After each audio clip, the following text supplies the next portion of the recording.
Hello class, I'm Dr. Yang and welcome to cs370 Operating Systems. Hi, in this video I'm going to quickly go over the review questions that I posted online. This is for second midterm exam. Alright, let's start with the semaphore. So I have this description of semaphore here. I already posted a couple of videos on the semaphore. I hope you have pretty good understanding on what semaphore is. The semaphore internally has this value, and P operation and V operation. So P basically you decrement this value by 1, but you can only decrement until it becomes 0. Okay, so if it is a 0, then you cannot decrement, and you have to wait until the value becomes positive so that you can decrement by 1. Value is 0, then wait. And the V operation, you increment the value, and if there are waiter, then wake up one thread. So P is more or less like condition variable wait, and V is more like signal. Okay, and the question here is to build this semaphore out of mutex lock and condition variable. All right, this is an interface, and as you can see, I already gave you the obligatory lock and condition variable, and this is the internal state, the value. And semaphore is very important that you need to supply this initial value. Okay. All right, so how do you implement this P and V operation that I just described here? The way you look at this is you have this mutex lock here. You grab the mutex lock, you enter this P function, and you exit by releasing the mutex lock. And this creates a critical section. And this allows you to safely access the internal state, which is this value. This is the only one. This is the only internal state.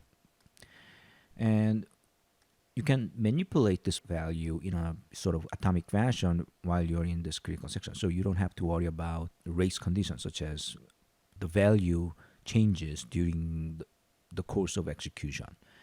Lock prevents that. The P, before you come out of this P, you have to decrement this value. So in some place you have to have this kind of statement, value minus minus, right before probably you release the lock. This should be the outcome of P no matter what. So whenever the P returns, then the value needs to be decremented. But the P has a twist, so you have to wait if the value is 0. And let's just write that idea into this code. If value is equal or less than or equal to 0, really doesn't matter, then we have to wait. Count, wait, and make sure you supply this pointer to the lock. And this is it. But there's a one bug, right? You have to use not if, but retry loop. So basically, we can use this while value is less than or equal to 0, wait. And this is it. Pretty simple. We are done with P. Okay, let's move on to implement V. Again, we have a critical section here. Well, the thing is, V is simpler than P. You can implement this literally just 2 lines of code. It needs to increment value by 1, and it needs to wake up any waiter. So the thing is, you can narrow the case where you send the signal, but this is a condition variable. So as long as you write this P part, retry loop correctly, then you can send more than necessary signals. So you don't even have to use if statement. You can just do things like this. Okay, so this is a valid solution. You may ask, well, doesn't this mean every time you call V, it will send signal? The answer is yes. But it's not a big deal because if there is no waiting, then the condition signal will do nothing. So it's not a big deal. So let's move on. The next question is a little bit heavy duty. This part of the text I will ask you to read. This describes the x86 stack behavior and x86 conventions and 32-bit internal address stuff. So basically, you can imagine that you're dealing with x86-like system. Albeit, to simplify our discussion, it only has EAX, EBX, ECX, and EDX. All right, so but before we jump into solving this problem, let me emphasize again that the memory is dumped left to right, top-down fashion, and also the machine is little endian. You guys have dealt with this type of memory dump before. It's the same stuff. All right, let's take a look at the question here.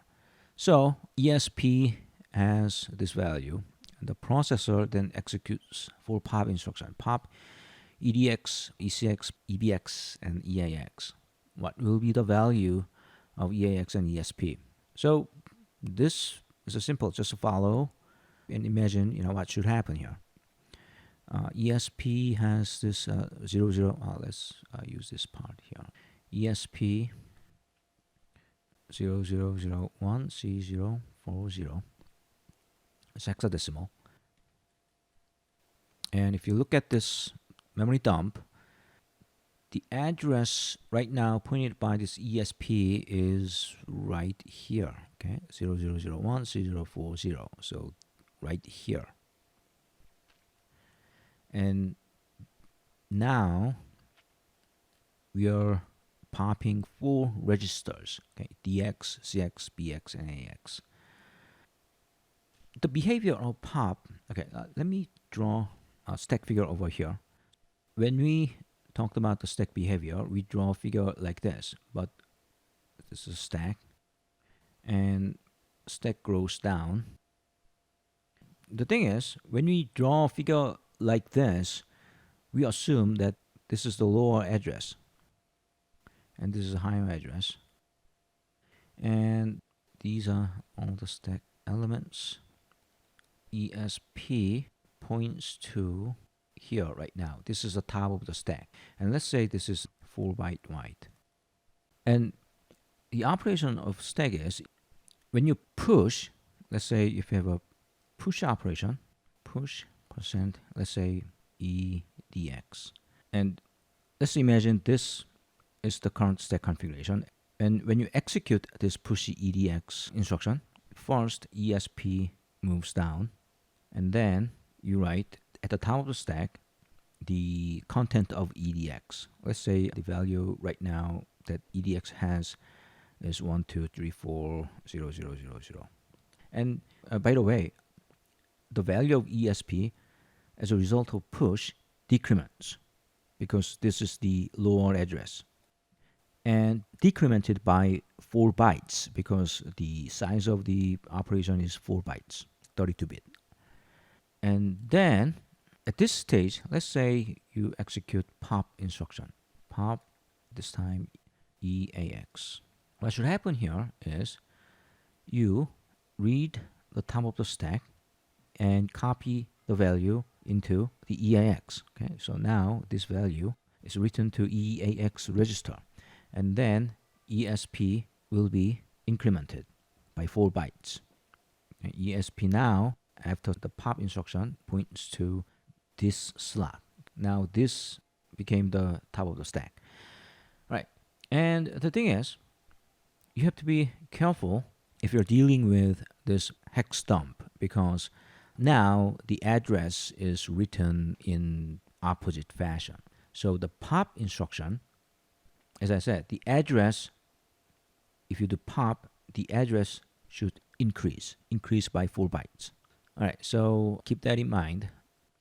All right, the first pop is a pop EDX. You're reading the top of the stack and copy the content into EDX register.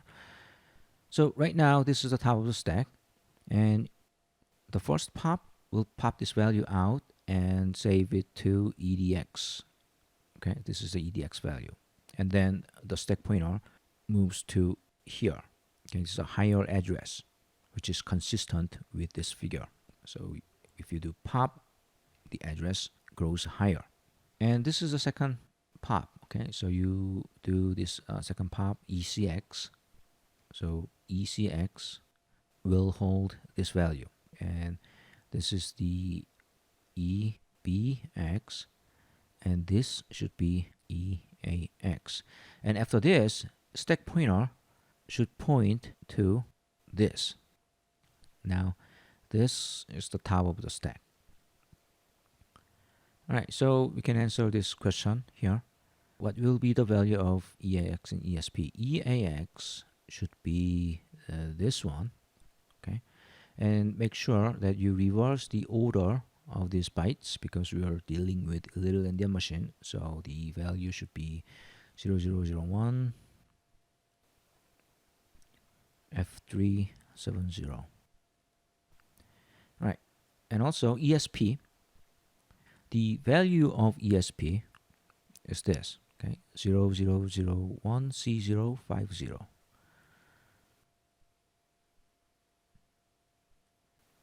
Okay, so this is the answer. Let's move on. Now we have this context switch code, okay, and because we have only 4 general purpose registers, so this is the equivalent of push all double, push AD, and this is the equivalent code for pop AD. And over here we save the stack and we restore the stack. So one thing I should note here, so the assembly note, this form of assembly semantic is just you add this offset, which is just a constant value, to the content of this register. So this means offset ESP, which is 20 in hexadecimal, okay, and that value should be added to the address pointed to by this ECX register. So if ECX is pointing to, let's say, 12340000, then this move instruction will save the ESP value to the memory address of 12340020. All right, so that's what it is. Okay, let's solve this problem. ESP was this value, and EDX was this right before calling context switch. What will be the values of ECX, EDX, ESP upon return? All right, as you can see here, ECX is the ECX has the pointer to the current TCB, the outgoing thread, and EDX has the pointer to the TCB of the incoming thread. So you're switching context from ECX to EDX. And I haven't given you the value of ECX, so the reason is it doesn't really matter here. So you can just execute these first 4 push instruction using the ESP value. You can do it, but it will not matter in answering our question here. And EDX, this is important. So after the first 4 instruction, you save all this register to the current stack, okay? And you save the stack pointer to the ESP field of the TCB. And then, this is important, line 7, you're retrieving the ESP value from the incoming TCB. All right, so incoming TCB is pointed by EDX and offset ESP. So EDX has this value, and you have to add offset ESP to get to the memory location that has the saved ESP value. Right? So what's the new address? You just add the 20. So the address should be, I'm going to use this whiteboard here, 003D A040 plus 20 in hexadecimal is 003D A060. So you go to this memory address and you will find the stack pointer value. Okay, let's do that. If you go to 003D A060, that's right here. The value is 0001 C040. Okay. So if you follow this, you will get 0001 C040. So this is the new stack pointer. That means after executing line 7, ESP will take on this value. Now, top of the stack is this 0001 C040. And then you execute these 4 pop instructions: pop EDX, ECX, EBX, EAX. Right. The thing is, you can use the solution of question number 2 because ESP, the same value. Okay. So we sort of solved part of the problem number 3 in problem number 2. Okay. And the ECX value and EDX value we can just use here. So ESP points to this location, and we perform the same 4 pops. Okay, so we can just use this to answer the question. ECX is 003D A040. EDX is 0000 DA20. ESP, what about ESP?